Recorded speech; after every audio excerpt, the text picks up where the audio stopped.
केसरिया से मन जोगी हुआ रे, दिल झूमे देखो बंटवारा हुआ रे, केसरिया से मन जोगी हुआ। हर पल मनाओ केसरी त्योहार। विमल, बोलो जुबान Kesari.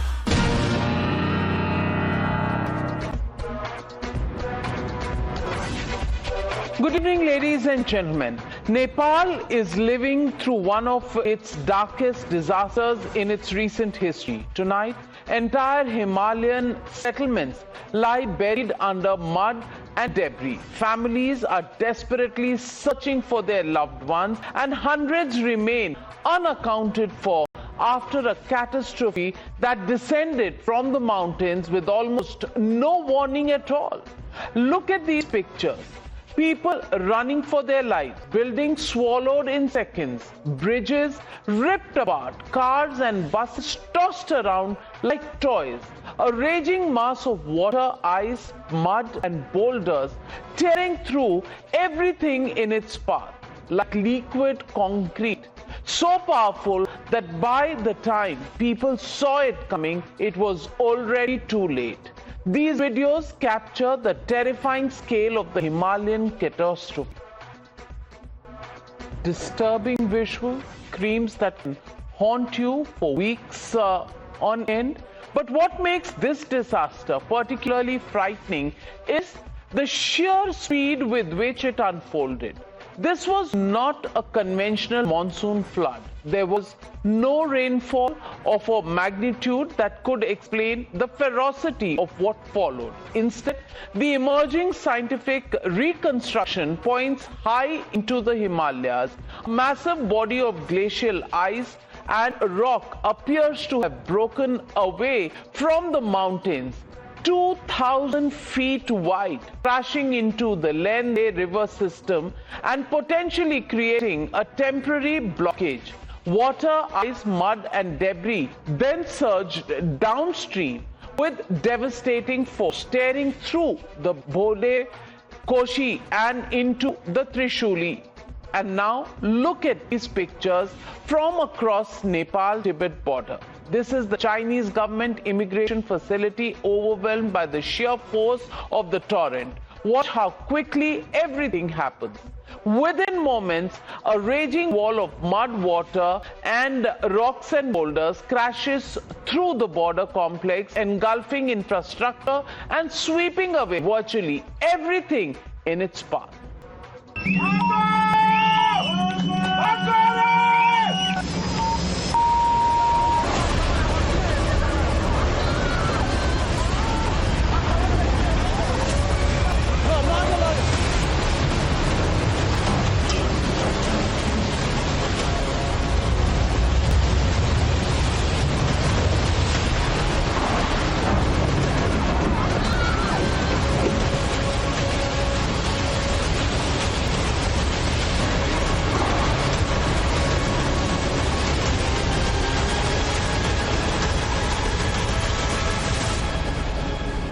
A building gone in 40 seconds. And tonight, the danger, the biggest frightening part of this danger is that it may not be over just yet. Scientists are monitoring an upstream blockage amid fears that another sudden surge could come crashing down the valley in any time in the future. For India, this catastrophe is deeply personal. More than 280 Indian nationals remain untraceable. 21 have been rescued. Prime Minister Modi has spoken to Nepal's leadership and India has offered all possible assistance. Authorities, meanwhile, are racing to establish contact with Kailash Mansarovar pilgrims, with the tourists and with 73 Indians working at the Trishul 1 power project. The anguish of families waiting for news is being felt across India, and perhaps nowhere was that emotion more visible than when Sadhguru broke down while speaking about the pilgrims caught in this catastrophe, while he just missed it by a whisper.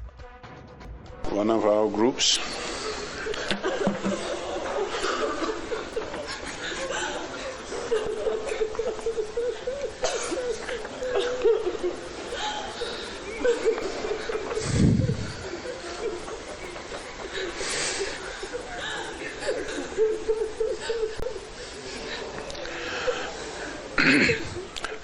3 group that we met at Saga. I also met them when we were trekking up, they were coming down. As per information currently available, there are 288 Indian nationals who remain uncontactable. These include 73 Indian nationals who are working on Trishuli 1 power project. Our embassy in Kathmandu is in touch with the project head to get more details about these people. 21 Indian pilgrims from Tamil Nadu have been rescued. Witness the Himalayan horror unfold before their eyes in real time. Time Now's Kritika Tiwari, who is reporting from the epicenter in Nepal, spoke to the survivors who say prayer, instinct and a race to higher ground saved their lives. 21 tourists who were on their way to the Mansarovar pilgrimage have been rescued. This information has been confirmed, and in fact we are currently being joined by the group as well who have survived the catastrophic flash flood that occurred right in front of their eyes. In fact, before I speak any further, I'll bring you straight the voices of the people who were able to survive this. They say that they climbed up steep hills for non-stop 45 minutes in order to save their lives. Sir, I'll start with you first. Please tell us your name and tell us when did you reach Nepal and what happened right in front of your eyes? We reached Nepal on Monday and started our journey the next morning around 6 o'clock. And a disaster occurred around 8:30, 8:45 morning. In a matter of 15 minutes, everything was wiped away, but only a vehicle was survived. I think it's God's wish, I think. And we had a terrible time climbing the rock terrain. And overnight we stayed there. The next morning the army came and rescued us. First we saw some blast, something blast sound. Suddenly got the water, adjacent river was running. Suddenly it was heavy running water, slushy water. Going very fast, it was started going. All the debris, everything. The debris, everything. Not debris, only water force with the pressure. So how many people were there on the tour along with you? Totally 60 people. 60 people. In 3 vans. Each 20 person in each van. Right. So one van went first, second one, third one. Second one was us. Mud blowing like that, no? And a bomb blasting and smoke, black smoke came. Then we started climbing there because mud is coming and it is pulling all the lorry, car, jeep and everything. Very helpful to me. A helicopter in such Nepal rescues is very nice. Right. So they have been re-accommodating and efficient. Food accommodated, water is sufficient. They given. 47 sound we had, and we only be chanting Aragar Mahadeva, Mahadeva save us. So suddenly front car and back stuck up our van. Suddenly we fell down and climbed that upper area. We could find only black air coming up. We saw that we thought like that only. We are taking the video also. Right. In one point only we have got seriousness. Then only we have prayed God. Only because of God we are here to talk. Now embassy is calling back, one by one calling back us. Also the Tamil Nadu government also taking care of us. We are the only vehicle safe. Right. All other vehicle gone. So even though these 21 people, they are safe, they are secure, but of course even they're very solemn over the fate of the other 40 as well, as far as the entire group is concerned, all of whom were on their way to the pilgrimage. There are questions about China too, and they cannot simply be wished away because Beijing caused them fake news. There are competing claims over where exactly the initial collapse actually occurred. Allegations that intensive construction and hill cutting across this fragile Himalayan belt may have added to the ecological vulnerability, and perhaps the most consequential question of all: what was China able to see upstream, and how quickly was that information shared with Nepal? Former CEO of the National Reconstruction Authority of Nepal, Dr. Govind Raj Pokhriyal, says he had expected China, given its advanced monitoring capabilities, to have better systems for detecting glacial and flood hazard along the border. Chinese should feel also moral responsibility because they are in the upper stream. So a small incident in the area can have a bigger impact on countries like Nepal and the southern neighbors. And that, ladies and gentlemen, brings me to the legitimate question on the news tonight. Nepal is reeling under devastation. Is China to blame?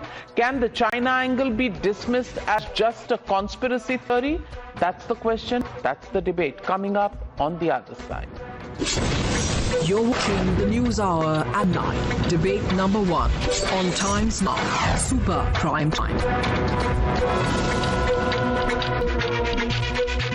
Joining me from ground zero in Nepal is my colleague Kritika Tiwari, who is really seeing the worst of the devastation. Kritika, around you, what have you seen? How many people being rescued? What have you learned from them? Really, which way have they told you this entire issue actually, just them by surprise? Well, that is the big thing. None of them expected anything of this sort to happen. In fact, we are currently also reporting from a route that leads directly towards China. This is the Trishuli market route, and it's completely gone. Years and years, for years now, this market was known to be a very hep place. There are food places brimming till just day before yesterday, and today there's not even a single electric pole in sight. In fact, I'm also being joined by a few people who are eyewitnesses and also owners of shops in this area. Sanjay ji, आपसे हम चालू करना चाहेंगे. कल आपने exactly देखा क्या? कह रहे थे कि पुल भी आपके सामने गिरे. कैसे बाढ़ आई थी? हम तो निकल गए उस पुल से, उसके बाद आया था बाढ़. ऊपर आने के बाद में यहाँ सुने थे हम लोग बाढ़ आ गया. बाढ़ तो 15 मिनट में पूरे ले गया. 15 मिनट में पूरी मार्केट खत्म. 15 मिनट में लगा, 10 मिनट में चला गया मार्केट. 3 मिनट. आप कह रहे हैं कि 3 मिनट. हाँ, 3 मिनट. आपकी दुकान किधर है? हमारा सब्जी है इधर. हमारा दुकान 19 वर्ष हो गया. हमारा घर इंडिया पड़ता है, बिहार, बेतिया जिला. यहाँ हम काम कर रहे थे. काम करने का कितना 19 वर्ष हो गया. सिर्फ हम एक ठो गाड़ी निकाल कर भागे हैं. हमारा पैसा बाकी आपका सब कुछ चला गया. So this is also the level of devastation. For 19 years he has worked here. He's only been able to take back his vehicle. Other than that, everything is gone. And in fact, when we were speaking to other people also, they have no hopes for any reconstruction in this area even because of the level of destruction that has taken place and also the further alarms that have come in. Now that a route has also been created for such a huge sludge as well as ferocious flood to happen here, this area will continue to be susceptible to such instances as well. So this completely, the Trishuli market area, people also tell us that because of Purnima, because of Raksha Bandhan tomorrow also, we're going to be fairs set up, and that is why also a lot of people had accumulated. So different versions are also coming in. The Nepal army on their part, of course we're seeing and hearing helicopters after helicopters carrying in injured as well as rescued people. But again, just the number of injured as well as missing people continues to be very huge to be dealt with in just 24 or 48 hours. Absolutely overwhelming situation there on ground zero. Kritika, be safe and get us news from all the people who need help. If we can in any any way play a role in trying and connecting them with teams that are out there for rescue. Thank you very much, Kritika, for joining me. Also joining me tonight on the show, Dr. Brahma Chelani, strategic affairs expert, Narayan Kedaria, Nepal activist, Andrew KP Lung, international and independent China strategist, Sushant Sareen, senior fellow at the ORF, Govind Raj Pokhriyal, former vice chairman and National Planning Commission Central Committee member in Nepal. Also joining me this evening is Austin Lord, senior fellow in the Energy, Water and Sustainability Program at Simpson Center. First to you, Mr. Govind Raj Pokhriyal. The situation that we see, the speed with which this devastation occurred, the manner in which the flood descended because a piece of the glacier came down from 17,000 feet, fell down 4,000 feet, adding that velocity and ferocity to the water that came tumbling down. Do you think there could have been information, because there are reports and your tweets as well which say maybe a warning could have come earlier? Yes, I thought it's my assumption that maybe Chinese, they have better technology to see that what is happening in those areas, and they have satellite system and they have a good technology. I thought at least they could have known in advance when that water was accumulated, when river was blocked by landslide and water was collected, creating a artificial lake there. I think it seems that they could not trace that, because they have also lost many number of people. Hundreds of Chinese were also missing now, and they also, their infrastructure also damaged. That's why I'm surprised that even satellite images and technology were not traced by Chinese. That is my surprise. I'm not blaming them, but I thought, my assumption is that they should have that type of technology, which could have helped us and them also, at least to save many lives. Okay, so you don't see a conspiracy, but you do think that there could have been technological advancements which could have given an earlier warning. But Narayan Kedaria, do you believe this is a conspiracy, or do you think China in itself was taken by surprise?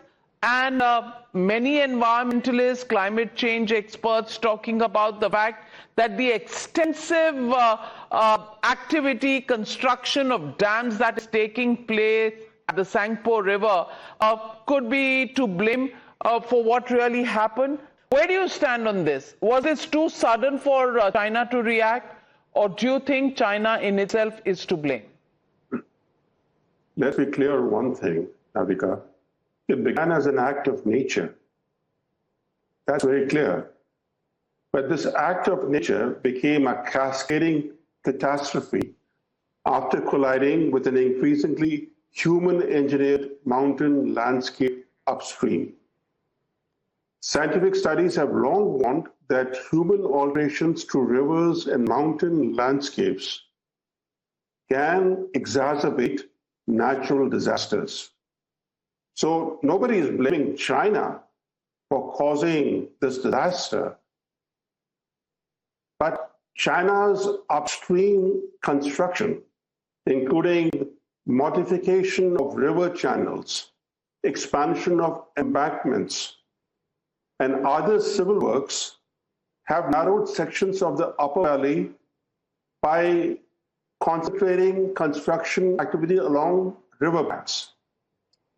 So during an extreme flood, like what happened yesterday, this became not only a source of vulnerability, but a source of creating cascading impacts downstream. The transformation of the river corridor along the Tibet-Nepal border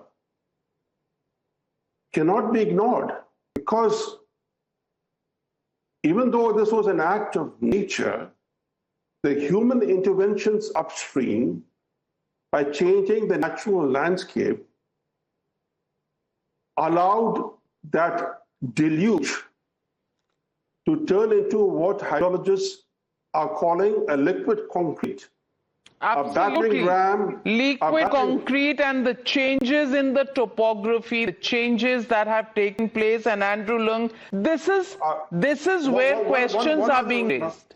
This is where questions are being raised because it's not just about the force of nature that happened, but did the natural disaster actually take place because of the construction of dam activity, 6 dams and mega dams that are coming up along the Sangpo River and probably downstream causing all the vulnerability that we've seen on display? Well, obviously, anything downstream from a mountain high up with glaciers and even with reservoirs would be subject to all sorts of risks in any circumstances.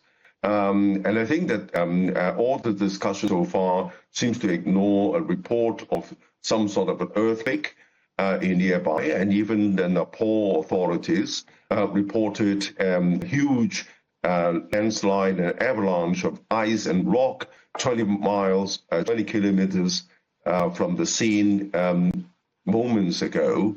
And then you look at the topography, and you have ice glaciers high up. You have very narrow ravines. You have massive amount of water.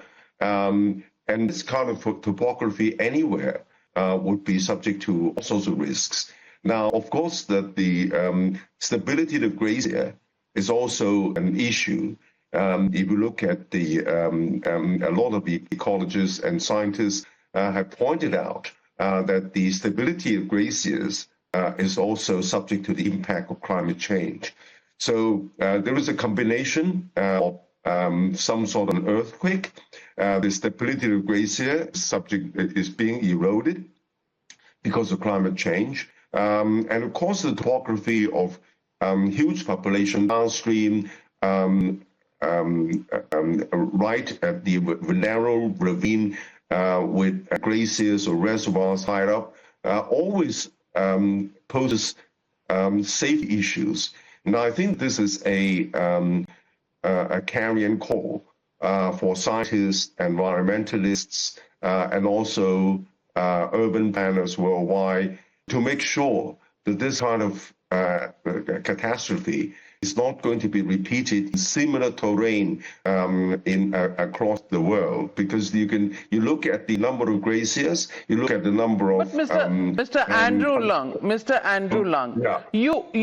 You very conveniently talk about an earthquake which is not the earthquake situation. That report was changed, Sushant Sareen, and he talks about environmentalists, he talks about ecologists, urban planners, but does not mention anything about the dams that are being built by China, not 1, not 2, but 6 of them in that Himalayan region, in the origins of the Sangpo River, which becomes the Brahmaputra River when it flows into India.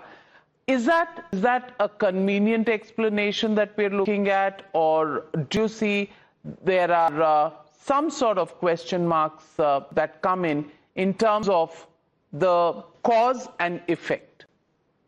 I think there are very serious questions that are going to be raised. I think that the entire report about an earthquake coming has been debunked. None of the monitors have found any trace of any kind of seismic activity. But look, yes, I agree that this was a natural disaster. And frankly, this whole business of what is called the GLOFs, the glacial lake outfall bursts, floods rather, that is a recurring phenomena now, and in part because of climate change, in part because of the kind of ecological insensitivity that people have shown, especially in case of China. Look, they create very, very impressive kind of projects, right? And you can't deny that. But when the force of nature and the fury of nature unfolds, then those projects, are just swept aside. What the Chinese have also made a mistake is that they have not taken the other stakeholders into account.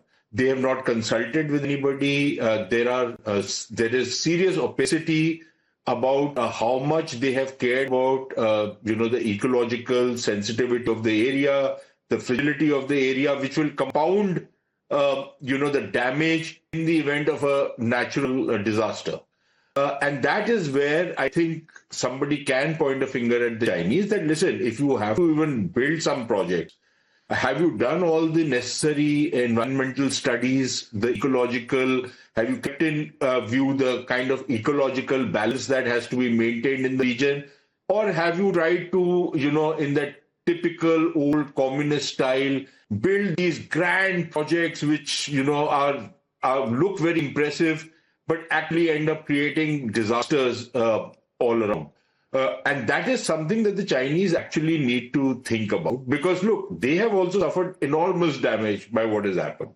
Now, again, given the opacity of the Chinese system, whether they will admit that certain mistakes were made and they will take the kind of corrective remedial measures that Mr. Leung is suggesting, I'm not so sure of it, because that's the system out there.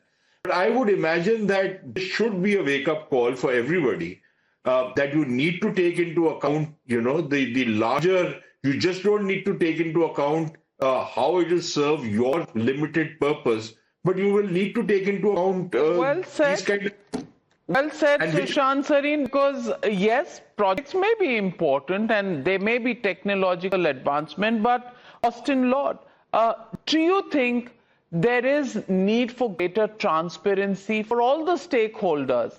Because downstream, yes, it has impacted China as well, so a conspiracy may be too far-fetched to point out to, but the fact that there should be sharing of information with countries like Nepal, Tibet, India, which are the downstream countries where the impact can be felt. Do you think the time has come to wake up to that need now? I think that there have been several wake-up calls in recent years, to use a term that's been used by others. This event is yet another. To be clear, however, this event is quite different from even the July 2025 event that happened last year. There was a flood, there was a superglacial lake flood that occurred in the same river, the Lende Kola, on the China side, 30 kilometers up that tributary last year, that damaged the Nepal-China border and came down the same corridor with a smaller scale impacts. That event is the kind that monitoring systems focused on known glacial lakes might be able to detect, and communication and information sharing and data sharing, I think, there's a need to improve it overall. However, this particular event is quite difficult because as a glacial collapse that blocked the river, this one was in a very much in a blind spot, and I don't think it'd be as easy to detect, even with the challenge is to know where to look, and in this case, it was very difficult to identify the source location. So I don't think that this is not an example of the Chinese authorities willingly withholding information at all. I think they themselves were very surprised. And I just want to clarify on the comments on dams. I've spent 12 years doing research on Himalayan hydropower and raising issues about the risks there. However, this particular event was not, to be clear, was not compounded or intensified by dam-related building activity upstream. The dams that you mentioned that have been damaged, they were recruited into the flow, and that itself may add impacts downstream, but they were completely destroyed. They are on the Nepal side in Rasua district. Some of them are built with Chinese contractors and assistants, but they are not full Chinese projects in Nepal's territory. And just to be clear, this river, the Botikoshi that becomes the Trisuli in Nepal, this flows into the Ganga, not the Yarlung or the Brahmaputra. So it's a different basin. So activity in other places doesn't really connect to this area. And I'll also say the seismic activity, it's not the question of the earthquake was not a red herring or conspiracy in the beginning. There was seismic signal from the events that occurred. Scientific experts later disentangled the seismic signal to say that it was actually the original seismic signal was generated by the flow itself, by the collapse. So it's not and that not the seismic necessarily report- the earthquake. Yes, absolutely. But the manner, the speed with which this devastation took place clearly is frightening, to put it mildly. 40 seconds and entire towns, marketplaces were swept off, buildings taken, vehicles taken, life destroyed in the manner it was. Scary, frightening. And Narayan Kadaria, I want to ask you, where is, with all the development of science that we've done, not to have a warning of cyclone, of a flood of this kind? Do you think nature and its fury actually has the better of man? Yeah, so as we saw and the world saw that we saw a catastrophe of an unprecedented scale, something that Nepal had not seen in centuries. So there was this impending disaster ever, and we have witnessed this last year, and we have witnessed this before. But the scale of damage and devastation that we saw this time is really unimaginable, and we had always feared this. We live under this fear. However, it has exposed that we were underprepared, and we did not read the signals appropriately, and Nepal and China both seemed underprepared to deal with what just unfolded yesterday, and the loss of lives, the loss of property, these things. I think the world has seen, and it is a warning to the whole world that climate change and global warming is not now things that we read in the books, but that we witness in our everyday lives. So I think it's an apocalypse, absolute apocalypse that has unfolded yesterday in Nepal. Well, clearly there are warnings that we need to follow as far as economic and ecological changes that are taking place. But at the same time, nature's fury as well as the rescue efforts have to be looked at extremely closely. We all do appreciate the need for an increased cooperation as far as data sharing is concerned in this region. But above all, I just want to say one thing. The speed of devastation this time clearly took everybody by surprise, unimaginable in the manner in which this entire glacier fallout really took place yesterday. But whenever there's devastation, there's also hope. And I just see a ray of hope in this visual. A newborn baby being rescued right in the middle of this devastation. Yes, the nature fury is real, but also hope that leaves everybody with a prayer and a song on their lips that there will be some kindness somewhere that will give rise to hope to each one of us whenever we see this kind of a tragedy unfolding.